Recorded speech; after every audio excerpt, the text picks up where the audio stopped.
Okay, I'm LaDonna with And She Saw Stars, and I'm here with. Steve from Torpedo Comics. Nice to meet you. Nice to see you. I've seen your booth over the past couple days. We're at the Los Angeles Comic Book Convention. What do you feel about the convention, and how do you feel people are responding to your booth, to your comics, to what you're selling? I know you have comic books on the other side as well, in the bins. Have you received a lot of, interest or anything like that? Well, the trend for this show is that the cheaper stuff on the other side, like the trade paperbacks and cheaper, that stuff has been selling very well. Okay, good. I think people are very cost conscious, because obviously California is very expensive to be. Yes, that's true. So they're very cost conscious. So, but if they think that they're going to get a deal, they're purchasing. Okay. On our side, yes, this is the vintage. Yes. So our minimum price point's about $300. Wow. And we go up to $1 million. Oh, okay. This side has been rather slow.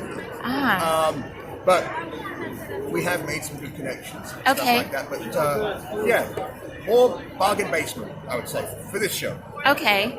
Wow. You don't think people are into like the vintage? What about auction? Do you think auctions are the best place to sell vintage, or do you think people will buy over the counter still? Like, should I go to Sotheby's and then, Oh, you mean, well... Or, can comics, I come to you? Yeah, in comics we have Heritage, and we have Comic Link. Yes. And some of those companies. But that's usually out of desperation if you put new books up there. Okay. See, we're not financially hurting. Yes. So we can have our books supply and demand. And we take them to shows. Okay. And then we just wait for the right customer. Plus, we have an incredible store. Yes. Oh, okay. It's an incredible store. Yes. It cost us so much money to outfit. Yes. So this stuff goes right back to our store, and that's a pulling point. Yes. So people come to our store, and they go, oh my God, that's the first appearance of Spider-Man. Yes. That's the first Superman. They go, wow. Yes. We're in no hurry to sell things and be desperate. Yes. Because of our store. Yes. That's great to hear, because I wonder. I mean, a lot of these are like cars in some places, as far as analogous, like a buy. You're buying something like a home, and you're buying something that's going to last quite a bit of time. You don't just, jump in, unless you're usually after a particular comic book, a particular issue, when you're looking here, right? Yes. Okay. Have you ever seen anyone maybe get their child or like a lineage? This is your introduction to comic books. I want you to start vintage. Have you seen that? Oh, many times. Oh, many times I've seen mainly the father. Yes. Will bring the son or even the daughter. Yes. And say, okay, this is what I used to collect. And then we're going to start you off with your collection. Oh, okay. Usually when the kids are about between 10 and 13 is when they start that. Wow. Before that, they're just playing with toys and stuff.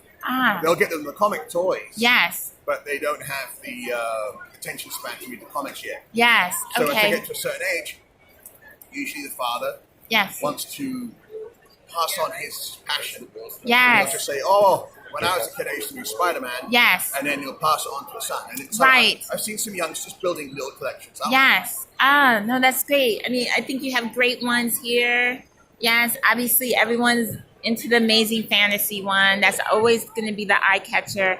I'm into like X-Men. That's sort of where I came in. Spider-Man. A lot of these, grab me. I want to see more for, the Golden Age, more for Silver Age, moving. But, I mean, like you said, we're not in a rush. What do you think the vibe is? What is the pull? Like, what do you think, what is your mission and goal? Or what should your mindset be when you're coming here?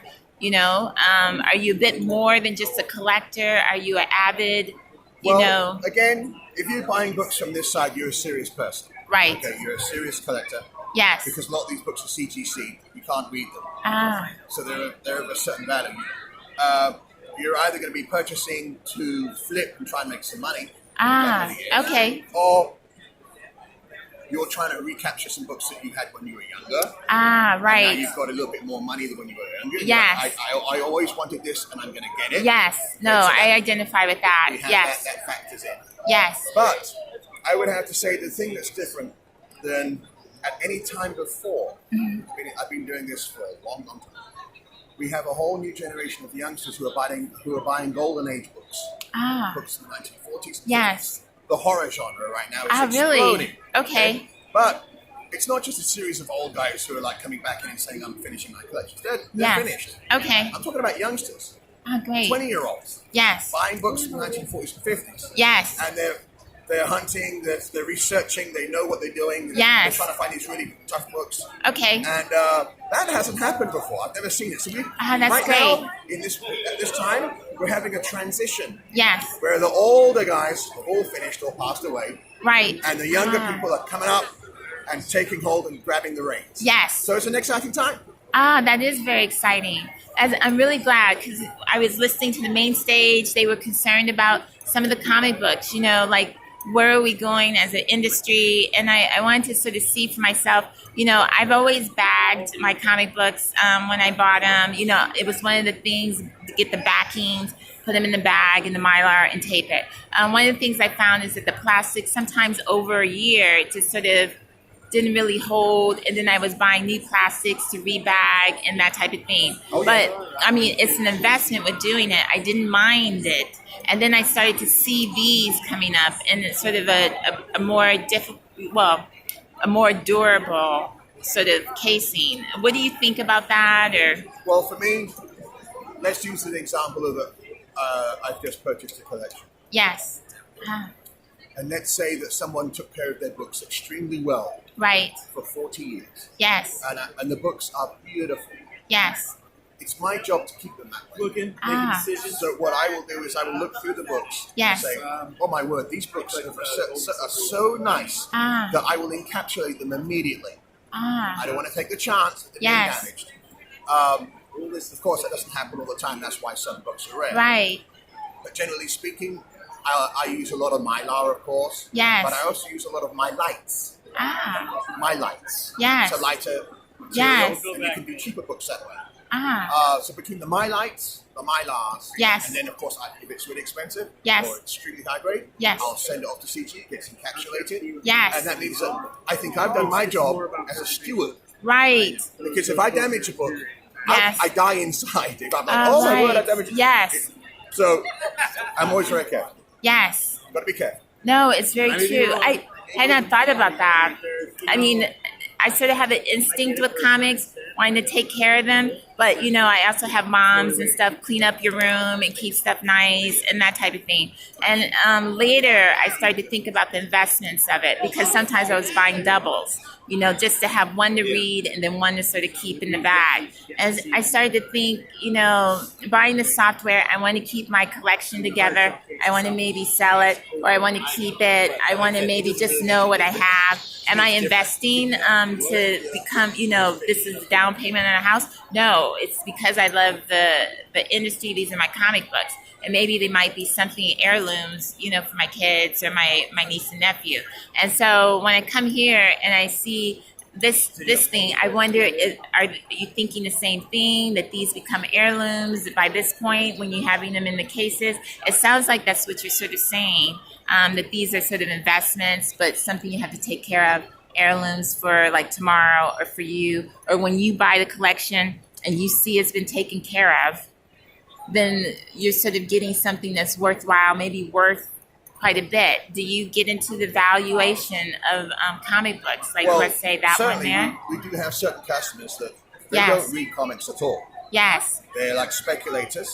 Yes. But they know a good deal when they see it. Yes. So they've been observing our little market. Yes. It still is a little market compared to Wall Street. Right. And they see the return on certain things. For example, The Amazing Fantasy 15. Yes. 2003. Okay. That condition book. Yes. Was $48,000. Wow. Now you can put your money in any bank. You can put yes. your money in any investment. Yes. That's an investment. Yes. Now there's certain people, as I said, they have no interest. They've never read a superhero book or a comic in their life. Right. However, they purchase big books. They put them in a little safe. Yes. And then they wait.